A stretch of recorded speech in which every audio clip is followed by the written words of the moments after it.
kulan wacan saaxiibayaal kuna soo dhawaada wararkii ugu dambeeyay ee Soomaaliya iyo caalamka qodobadaad ku daawan doontaan waxaa kamid ah madaxweyne Farmaajo iyo wafdi uu hogaaminayo oo gaaray magaalada Dooxa ee dalka Qatar sidee loo soo dhaweeyay wafdiga madaxweyne Farmaajo villa Soomaaliya oo war ka soo saartay iyo xogta safarkiisa ayaa daawan doontaan Mareykanka oo cunaqabateen adag saaray laba madaxweyne dawlad goboleed oo lagu eedeeyay in ay halis ku yihiin doorashada ka socota dalka haddaba waa kuwee madaxweynayaashaasi warar ayaan idinkaga hayaa sidoo kale waxaad warkeena ku daawan doontaan Mareykanka oo gaaray go'aan culus oo ka dhan ah Ruushka iyo cabsi dagaal oo dunida ka jirta sidoo kale diyaarad uu Ruushka leeyahay ayaa la soo riday wararkii ugu dambeeyay dagaalka Ukraine ayaan eegi doonaa gudoomiyaha xisbiga mucaaradka ah ee u cid Faysal Cali Waraabe oo weerar ku qaaday dawladda federaalka Soomaaliya iyo xulafada Fahad Yaasiin qodobadaasi iyo kuwa kale ayaan faahfaahin doonaa waa habeen sabti ah axad ayaa soo galaysa 5 Maaj sanadka 2022 u diyaar garoow faahfaahinta wararkaasi waa hagaag marka la kulantay wanaagsan aan ku bilaabo warkeena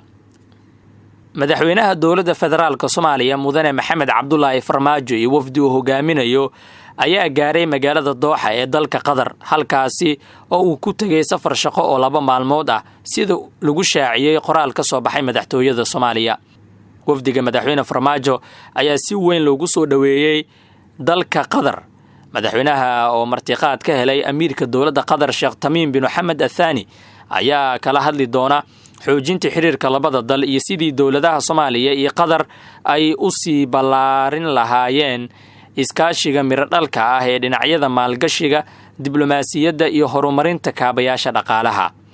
safarka madaxweynuhu waxa uu daba socdaa kulamadii hore ee ay yeesheen madaxweyne Farmaajo iyo amiirka dawladda Qatar waana mid lagu adkeynayo xiriirka walaaltinimo iyo iskaashiga ee miradhalka ah ee labada dal Qatar waa dal kaalin mug leh ka qaata dib u dhiska Soomaaliya ayuu yiri agaasimaha warfaafinta madaxtooyada Cabdirashiid Maxamed Xaashi oo ka warbixiyay safarka madaxweyne Farmaajo agaasimaha ayaa xusay muhiimadda booqashada madaxweynuhu ay u leedahay mustaqbalka iskaashiga labada dal iyada oo madaxweyne Farmaajo iyo Amiir Tamiim ay ka wada hadli doonaan xaaladihii ugu dambeeyay ee gobolka iyo danaha wadajirka ah ee ka dhaxeeya labada shacab ee walaalaha ah wixii ku soo kordha xogta safarka madaxweyne Farmaajo iyo ujeedka wararkeena soo socda ayaad ku daawan doontaan warar hoose oo aan helnay ayaa sheegaya in loo diiday dalku galka wadanka Mareykanka mid ka mid ah madaxweynayaasha maamul goboleedyada Soomaaliya iyadoo warar dheeraada ay soo baxayaan sida ay xaqiijiyeen ilo wareedyo diblomaasiyadeed mid ka mid ah madaxweynayaasha maamul goboleedyada Soomaaliya ayaa loo diiday dalku gal visa Mareykanka oo uu dalbaday si uu ugu safro dalkaasi bishii Janaayo ee sanadkan aynu ku jirno 2022 xogta waxay tilmaamaysaa in madaxweynayaashaasi ku jiro liiska shakhsiyaadka lagu daray liiska markaasi cunaqabateynta Mareykanka inkastoo weli liiskaasi la shaacin magacyada madaxweynayaasha ayaa qayb ka ahaa qorshaha saxiixa heshiiska shidaalka ee muranka badan dhaliyay ee dhawaan soo shacbaxay ee lala galay shirkadda Coastline Exploration ee fadhigeedu yahay Mareykanka codsiga fiisaha waxaa la marsiiyay wasaaradda arrimaha dibadda Soomaaliya waxaa gadaal ka riixaysay madaxtooyada Soomaaliya Saciid Cabdullaahi Deni iyo Axmed Maxamed Islaam Madoobe midkood laga yaabo in uu yahay madaxweynaha la hor istaagay xogta shakhsiyaadka laga soo xigtay ayaa diiday inay magacaabaan madaxweynahaasi liiska ku dhawaad 50 ilaa 60 qof oo Soomaali ah ayaa ka soo muuqan doona xayiraadda fiisaha Mareykanka kuwaas oo doorashada golaha shacabka markay soo dhamaato la soo bandhigayo magacyada dadka la cunaqabateynayo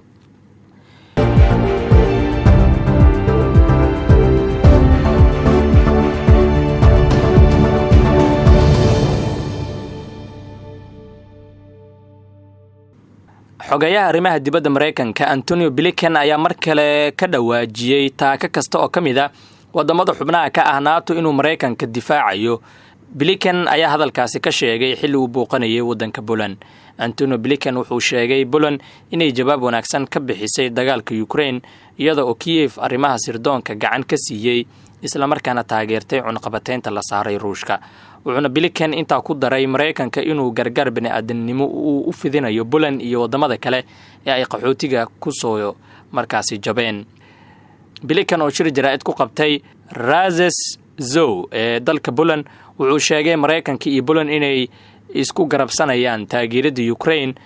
Mareykankana uu diyaar u yahay inuu difaaco taako ka mid ah dhulka wadamada NATO haddii uu Ruushka ku soo xadgudbo. dhinaca kale wararkii ugu dambeeyay dagaalka Ruushka iyo Ukraine haddaan eego.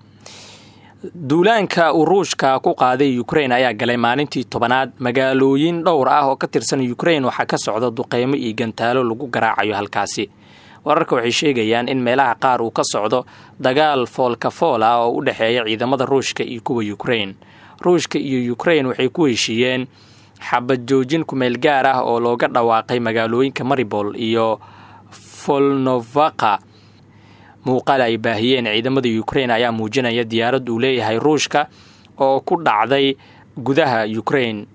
dhanka kale tani markii uu Ruushka ku duulay Ukraine arinta si weyn loo falanqeeyay ayaa ah in aan la isku markaasi babac dhigi karin ciidamada Ukraine iyo kuwa Ruushka maadaama Ruushku uu haysto ciidamo aad u tiro badan marka loo barbar dhigo kuwa Ukraine. wasiirka gaashaandhigga Ukraine Oleski ayaa sheegay in ka badan 66,000 qof oo u dhashay Ukraine oo ku sugnaa dalalka dibadda inay dib ugu soo laabteen dalka si ay u difaacaan Ukraine. gabagabada wararkeena ayaan soo gaarnay. ugu dambeyn haddaan eego gudoomiyaha xisbiga mucaaradka ah ee UCID Faysal Cali Waraabe oo markii u horeysay ka hadlay falcelinta baraha bulshada ee gabadha sheegtay in loo diiday kaarka dhalashada Somaliland ayaa isbarbardhig yaab leh ku sameeyay waxa ka socda Soomaaliya iyo Somaliland. Faysal Cali Waraabe ayaa ugu horeyntii sheegay in Somaliland ay noqotay meel markasta oo wax yari ka dhacaan ay Soomaalida baraha bulshada isticmaasha aad ugu mashquusho halka kuwa Soomaaliya ka dhaca aysan muuqan. gudoomiye Faysal ayaa tusaale u soo qaatay kiiska Ikraan Tahliil oo uu sheegay in aan la aqoon meel ay ku dambayso halka kuwii loo haystay oo uu ka mid yahay Faad Yaasiin ay Soomaaliya u dalacsiisay darajada xildhibaannimo.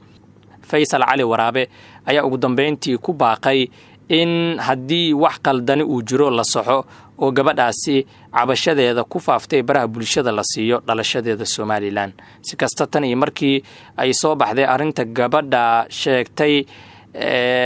heybteeda darteeda in loogu diiday dhalashada Somaliland waxay dowladda hoose ee Hargeysa sheegtay